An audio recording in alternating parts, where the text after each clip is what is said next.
Bismillahirrahmanirrahim. Assalamualaikum warahmatullahi wabarakatuh. Sahabat Sutardi dimanapun Anda berada, kita bertemu kembali untuk melanjutkan pembahasan episode ketiga, yaitu tentang kitab At-Tibyan, adab-adab menghafal Al-Quran, adab-adab penghafal Al-Quran. Baik.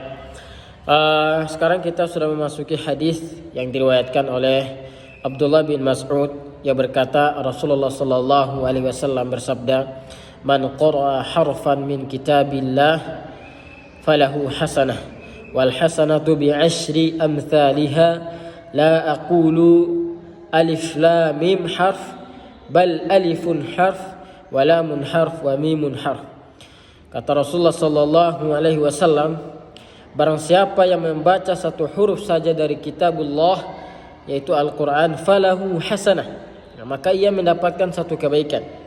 Wal hasanatu bi 'ashri amthaliha, dan satu kebaikan itu akan dikalikan atau dilipat gandakan menjadi 10 kali lipat pahala kebaikan.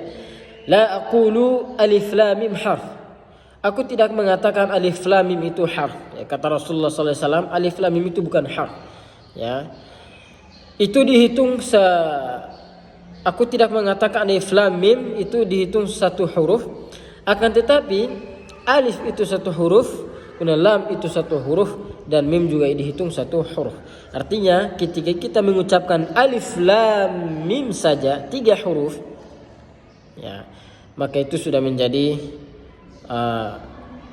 kita akan mendapatkan kebaikan 30 kebaikan. Belum lagi nanti dilipat gandakan secara terus menerus. Baik, selanjutnya hadis yang kedua, diriwayatkan dari Abu As-Sa'id Al-Khudri radhiyallahu anhu dari Nabi sallallahu alaihi wasallam, yaqulu rabbu yaqulu rabbu Allah subhanahu wa ta'ala, yang artinya Allah subhanahu wa ta'ala berfirman, siapa yang sibuk dengan membaca Al-Quran dan berzikir kepadaku sehingga tidak sempat meminta kepadaku, maka akan diberikan sebaik-baik apa yang diberikan kepada orang yang berminta-minta atau orang yang meminta.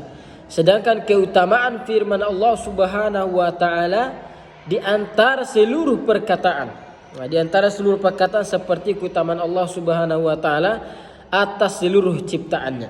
Jadi begini teman-teman sekalian, orang yang membaca Al-Quran, orang yang mentadabburi Al-Quran, mempelajari Al-Quran, kata Allah subhanahu wa ta'ala, sebelum dia minta, Allah subhanahu wa ta'ala akan memberikan apa yang diminta sama orang-orang yang berdoa kepada Allah subhanahu wa ta'ala. Nah, itu salah satu keutamaan orang yang membaca Al-Quran. Dalam hadis yang lain juga pernah kami baca bahwa sebelum orang yang senantiasa membaca Al-Quran, sibuk dengan dirinya, dengan lisannya dengan Al-Quran, sebelum dia minta, Allah subhanahu wa ta'ala akan mengabulkan permintaannya. Jadi itu indahnya ketika kita membaca Al-Quran, atau ketika kita mendekatkan diri kepada Allah subhanahu wa ta'ala dengan membaca Al-Quran, kitabullah. Baik, demikian untuk hari ini. Semoga kita semua selalu dalam lindungan Allah subhanahu wa ta'ala.